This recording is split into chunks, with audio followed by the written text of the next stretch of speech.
Crime సినిమాలు చూసేటు, ఆ సినిమాలు చూసి ప్రతి ఒక్కరు అనాలిసిసే. అక్కడేమైంది, ఇక్కడేమైంది, ఇది ఇలా జరుగుంటుంది, అలా జరుగుంటుంది. ఈ లోపు హిందువులు, ముస్లింలు, క్రైస్తవులు కొట్టుకు చచ్చేదాకా ఈ విషయానికి ఒక కంక్లూజన్ ఇవ్వరా? ఏం చేస్తున్నారని నాకు అర్థం కాదు. ఇది కావాలని ఇంటెన్షనల్గా ఈ గవర్నమెంట్ని మమ్మల్ని బ్యాట్ చేయాలని ప్రయత్నిస్తున్నారు. నేను ఇది ఒక పాస్టర్ గారు అని చెప్పి వచ్చానండి. పాస్టర్ మీద నాకు గౌరవం. ఆయన ఎలా చనిపోయారంటే ఏమో వెనకాల ఏమన్నా కాన్స్పిరసీ ఉందేమో, లేదా నిజంగా యాక్సిడెంట్లో చనిపోయారేమో. నాకు చెప్పడం అయితే యాక్సిడెంట్ అని చెప్పారు. కానీ అక్కడికి వచ్చి చూసిన తర్వాత అందరూ అనుమానాలకి తావిచ్చేలా ఉంది కదా పరిస్థితి. ఆ పరిస్థితులు అలా ఎందుకు వచ్చాయి, వీళ్ళ అనుమానాలు ఏమేమి వ్యక్తం చేస్తున్నారు, దానికి ఈ పార్టీకే క్లారిటీ ఇవ్వాలి కదా. అంటే దీన్ని ఇంకా ప్రతిపక్ష పార్టీలో లేకపోతే కేంద్రంలో ఉన్న పార్టీలో ఇవన్నీ వచ్చే ధర్నాలు, రాస్తారోకలు చేసి ఈ మత గొడవలు జరిగేదాకా కళ్ళు అప్పగించి చూస్తారా? ఎవరైతే ఈ బాధ్యులు అధికారులు ఉన్నారో వీళ్ళందరినీ ఇమ్మీడియట్గా సస్పెండ్ చేయాల్సిందిగా తూర్పుగోదావరి జిల్లా ఎస్పీ గారిని మేము డిమాండ్ చేస్తున్నాం. వీళ్ళు అర్జెంట్గా సస్పెండ్ చేయండి. వీళ్ళు ఒకవేళ ఇప్పటిదాకా ఏదైతే సీఏ గారు కానీ ఈ తప్పుడు ఇన్ఫర్మేషన్ ఇచ్చిన వాళ్ళు కానీ ఎవరైతే ఉన్నారో వాళ్ళు ఈ ఎంక్వైరీలు ఉంటే ఖచ్చితంగా ఎంక్వైరీ తప్పుదో పడుతుంది. మీరు చెప్పేది మేము నమ్మం. అది యాక్సిడెంట్ అయితే సీసీ ఫుటేజ్ వెంటనే మీరు రిలీజ్, ఎందుకంటే ఇది ఎంత గొడవ అవుతుందో.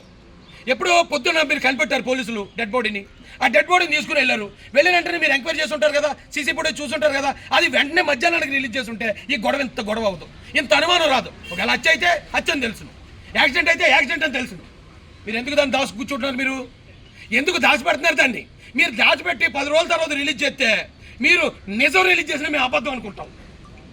ఆ రోజున పోస్ట్ మార్టం కూడా చేశారు. పోస్ట్ మార్టం చేసింది డాక్టర్లు, టీమ్ ఆఫ్ డాక్టర్లు ఇచ్చారు. బంధువుల తరపున డాక్టర్ ఉన్నాడు, బంధువుల తరపున పెద్దలు ఉన్నారు, బంధువులు ఉన్నారు, సాక్షులు ఉన్నారు. సాక్షులు ఉన్నప్పుడు ప్రాథమిక విచారణ, ప్రాథమిక నిర్ధారణ ఇప్పుడు దాకా ఎందుకు చెప్పలేదు మీరు? నిజంగానే కర్రలించి కొట్టినట్టు ఏమైనా ఉందా? కత్తులించి పడుతున్నట్టు ఉందా? ఆయన యాక్సిడెంట్లో చనిపోయినట్టుందా? అనుమానాస్పదంగా కొట్టి చంపినట్టుందా? ప్రాథమిక నిర్ధారణ మీరు బయటకి ఇచ్చుంటే ఈ రోజున రాష్ట్రం ఇన్ని అవమానాలు పడదు. మా గవర్నమెంట్ మీద వేసేస్తున్నారు. ఇది చంద్రబాబు నాయుడు గారికి ఏం పని, లోకేష్ గారికి ఏం పని, రాజేష్ మాసానికి ఏం పని దీన్ని తప్పుదారి పట్టించడానికి? అరే ఆయన నా స్నేహితుడు, నేను పాస్టర్లు అంటే గౌరవిస్తాను. నేను పాస్టర్ల తరపున నిలబడడం వల్ల ఎంతో కోల్పోయినోడిని. క్రైస్తవుల తరపున పోరాటం ద్వారా నేను జైలుకి వెళ్ళి వచ్చాను.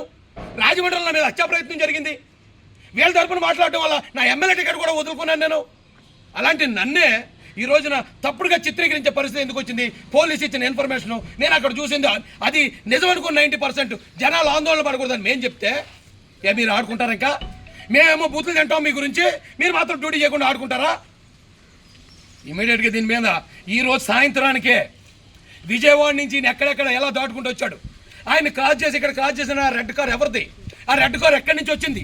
ఆ రెడ్ కార్ గుర్తుందేమో మాకు డౌట్ ఉంది.